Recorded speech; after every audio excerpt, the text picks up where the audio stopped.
বিসমিল্লাহির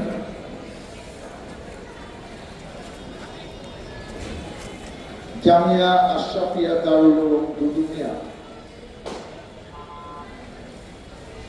এই হিফজ ও দাওয়ায়ে হাদিস সমাপনী সমিতির প্রস্তাবভঙ্গি ও বার্ষিক ওয়াজ মাহফিলের সম্মানিত সভাপতি, উপস্থিত আমন্ত্রিত অতিথিবর্গ, রাজনৈতিক দলের নেতৃবর্গ, এলাকার মুরব্বিয়ান, মুসল্লি ভাইরা এবং যে সকল মা বোনেরা বাড়িতে বসে পর্দা আড়ালে আমার এই বক্তব্য শুনছেন, আসসালামু আলাইকুম। অনেকদিন পর এলাকায় এসেছি। বিগত দিনগুলো তো অনেক মসজিদ মাদ্রাসা ওয়াজ মাহফিল অনুষ্ঠিত হয়নি, অনেক জায়গায় করতে যাওয়া হয়নি এবং মিজানুর রহমান আজারি, তারেক মনোয়ার এরকম ভালো ভালো বক্তা, আন্তর্জাতিক খ্যাতি সম্পন্ন বক্তা যাদের ওয়াজ শুনতে মুসলিম ভাইরা ঘন্টা ও ঘন্টা বসে থাকেন, শুনে তাদের ওয়াজ শুনতে পারে না। অনেকে দেশে থাকতে দেওয়া হয়নি। মিজানুর রহমান আজারি ভাইকে মালয়েশিয়া পাঠিয়ে দেওয়া হয়েছে, তারেক মনোয়ার ভাইকে ইংল্যান্ডে পাঠিয়ে দেওয়া হয়েছে, কাউকে গ্রেপ্তার করেছে, কাউ প্যান্ডেল ভেঙে দিয়েছে, কাউকে পুলিশ পারমিশন দেয় নাই এবং এটা অব্যাহতভাবে চলছে। আপনারা ভাবেন এদেশের 90% লোক মুসলমান, সেই মুসলমানদের একটি সব বড় ধর্মীয় রীতিনীতি, যেখানে উলামায়ে একরামরা আসেন, ইসলামের কথা, মুসলমানদের কথা, আমাদের প্রিয় নবী রাসূলদের কথা, আমাদের 5টি স্তম্ভ কলেমা, নামাজ, রোজা, হজ, যাকাত, সেই সবের কথা, নামাজটা কিভাবে শুদ্ধি করে পড়লে, জামাতে পড়লে, সময় মতো পড়লে, আজান দিলে দ্রুত পড়লে কিভাবে কতটুকু সওয়াবের ভাগীদার হওয়া যায়, এইসব কথা যারা বলবেন, পিতামাতার প্রতি কর্তব্য কি, প্রতিবেশীর প্রতি কর্তব্য কি, একজন বিপদে পড়লে একজন মুসলমান কিভাবে এগিয়ে যাবে, এই কথাগুলো আমার মুখ থেকে শুনলে আপনাদের কাজে লাগবে না, আপনারা গুরুত্ব দিবেন না, কখনো কখনো বিশ্বাসও করবেন না, কিন্তু ওনাদের মতো লোকেরা যখন বলবেন আপনারা এটা গুরুত্ব দিবেন, হৃদয়ে ধারণ করবেন এবং মাহফিলের শেষে কিন্তু একটা দোয়াটা হয় যে আমাদের অতীত কৃতকর্মের জন্য কিংবা আমাদের অজান্তে যদি ভুলভ্রান্তি হয়ে থাকে, কারণ আমি যে পাঁচটি পড়াশোনা করতেছি সেটা কতটা আল্লাহ কবুল করতেছে, সুন্নাত করতেছি সেটা আল্লাহ কতটা কবুল করছে, এটা তো আপনি জানেন।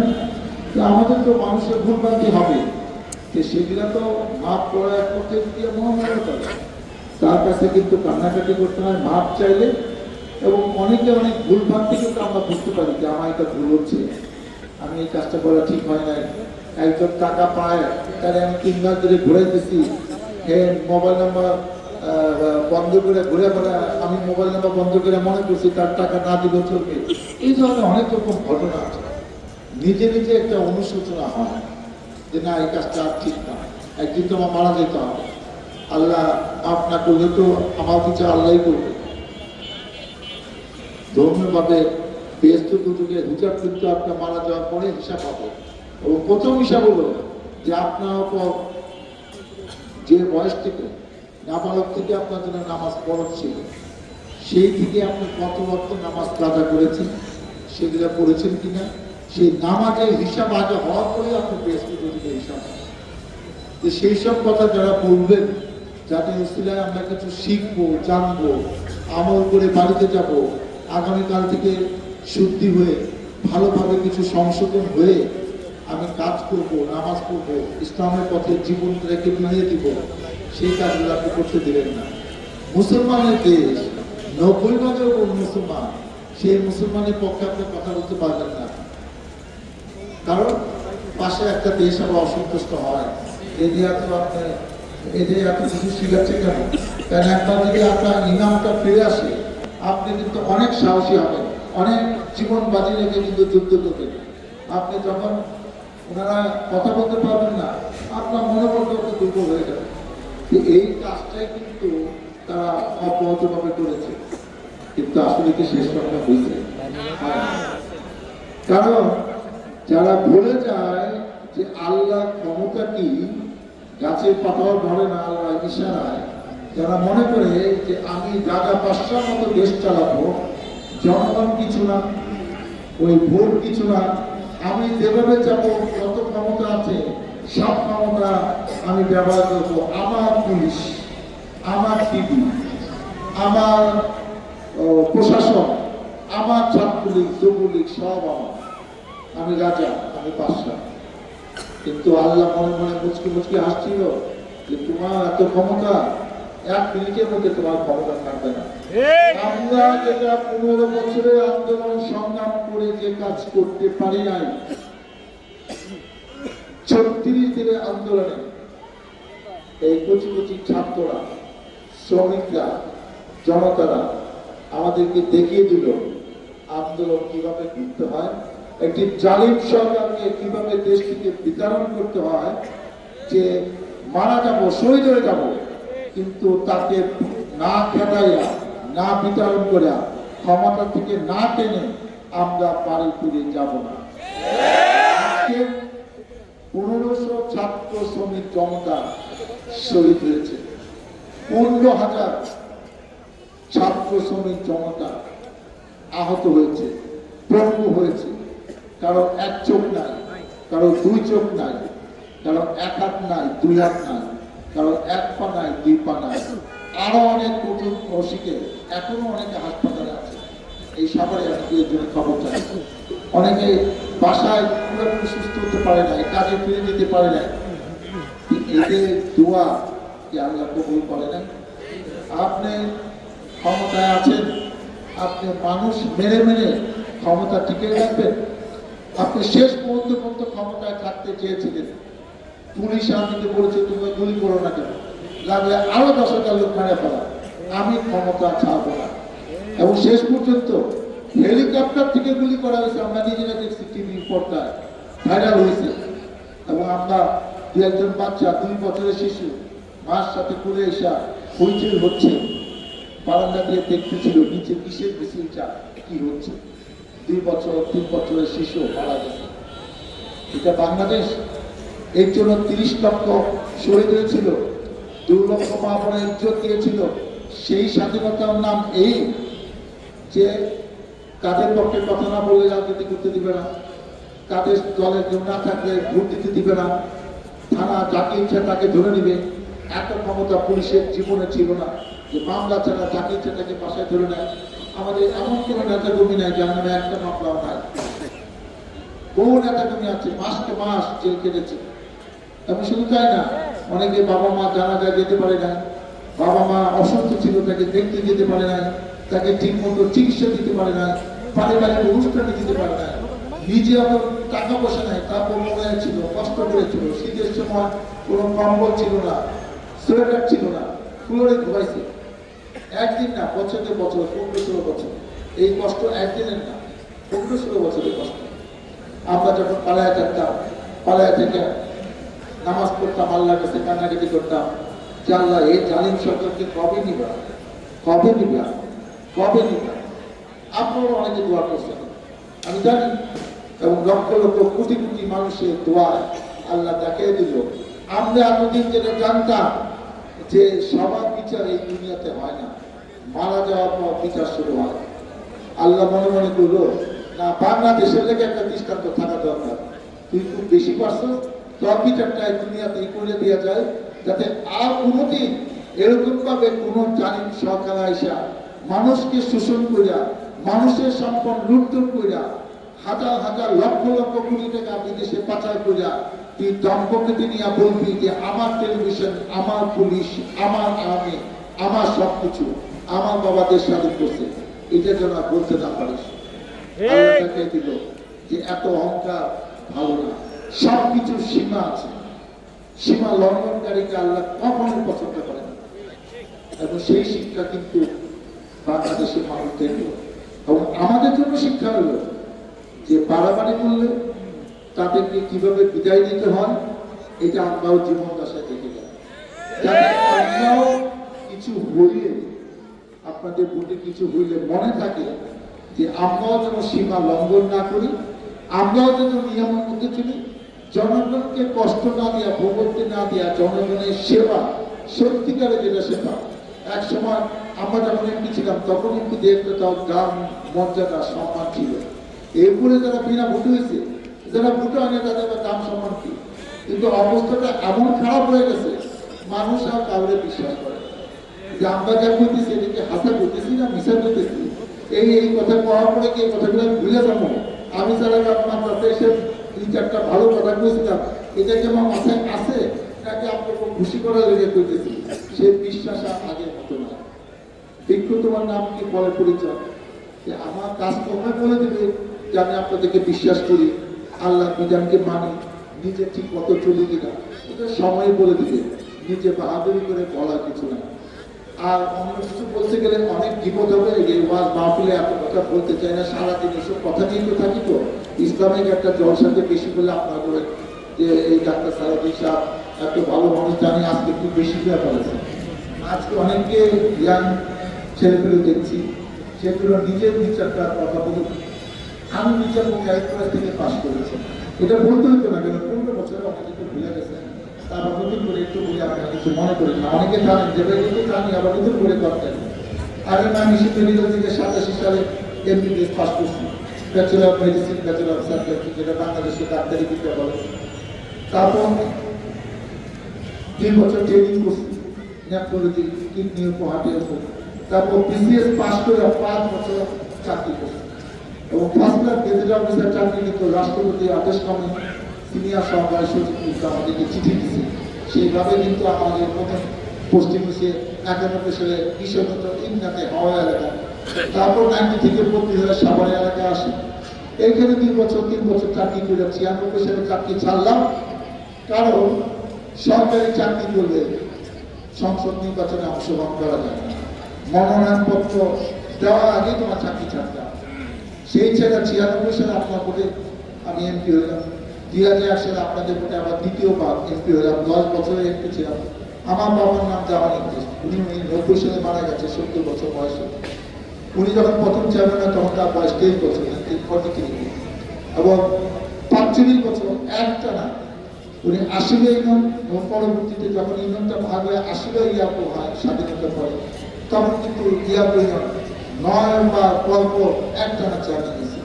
এবং অনেকে বয়োজ্যেষ্ঠ মুরব্বী থেকে বুঝতে পারতেছি 1973 সালে আওয়ামী লীগের বিরুদ্ধে নির্বাচন করছিল এই মোড়াজনের বাবা আলাউদ্দিন কাকার সাথে। আলাউদ্দিন কাকা মার্কা নৌকা, ওনার মার্কা হলো পুরে ঘর, মুজাফর নগর পার্টি থেকে। ওই সময় কত ভোট পেয়েছে সেটি ইম্পর্টেন্ট না, ইলেকশন করে দাঁড়ায় থাকা, ইলেকশন করে আওয়ামী লীগের বিরুদ্ধে কারো বাড়ি ঘর দাঁড়ায় দেয়, তারপরে ধরে নিয়ে আলো মেরে ফেলায়, অনেক কাহিনী, সেই কাহিনী আজকে বলবো। তারপরে আমার ছোট ভাই 2বার চেয়ারম্যান হয়েছে, জাহান মোহাম্মদ মঈনুদ্দিন বিপ্লব।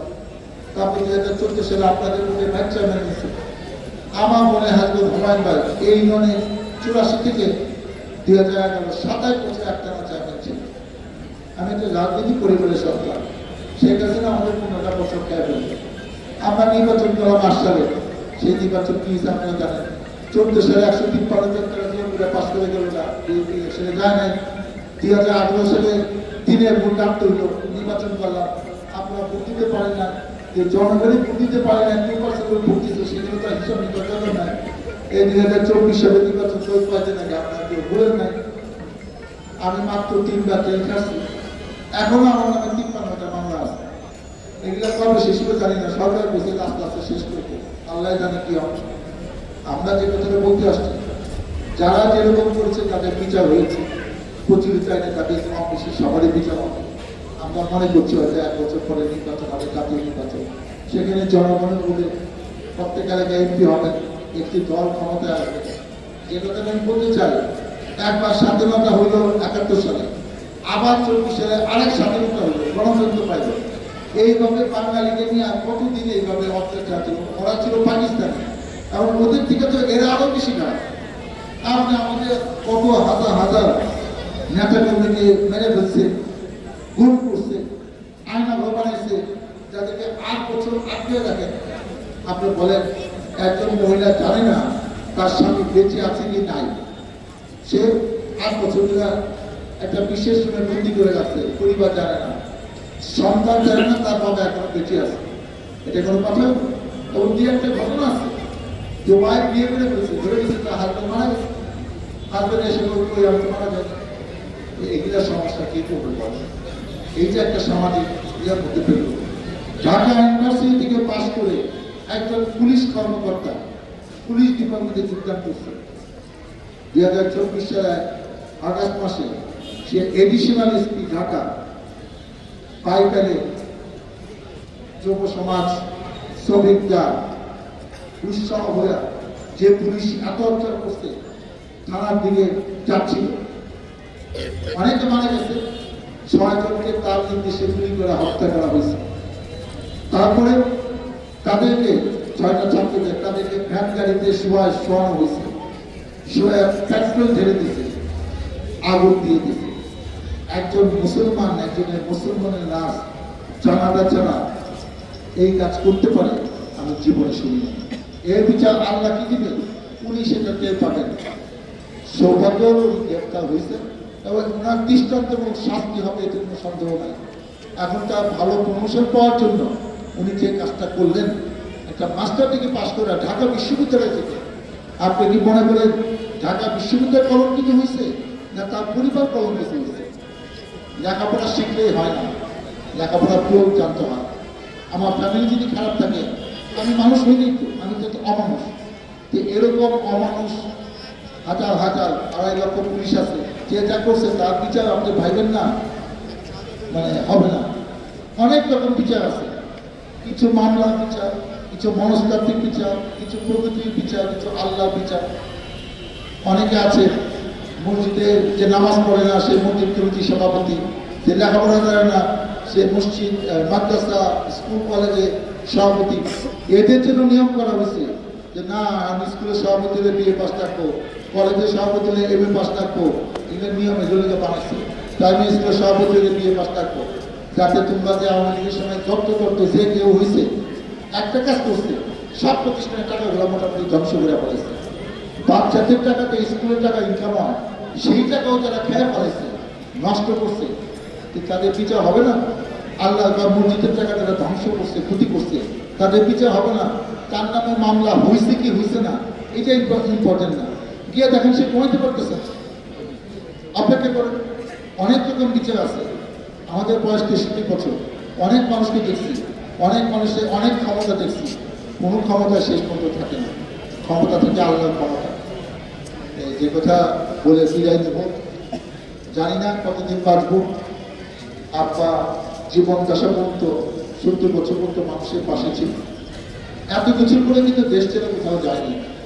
ইচ্ছা করলে অন্য দেশে গিয়ে সিটিজেন হতে পারতাম। আমরা দেশকে ভালোবাসি।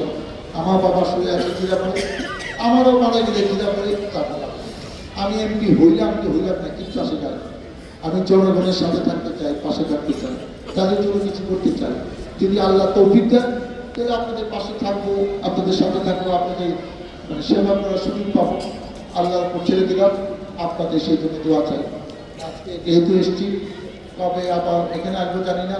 আমি ব্যক্তিগতভাবে এই মাদ্রাসার জন্য 25,000 টাকা অনুদান আমি দিয়ে যাচ্ছি, আপনারা আমার জন্য দোয়া করেন। আল্লাহ হাফেজ। আসসালামু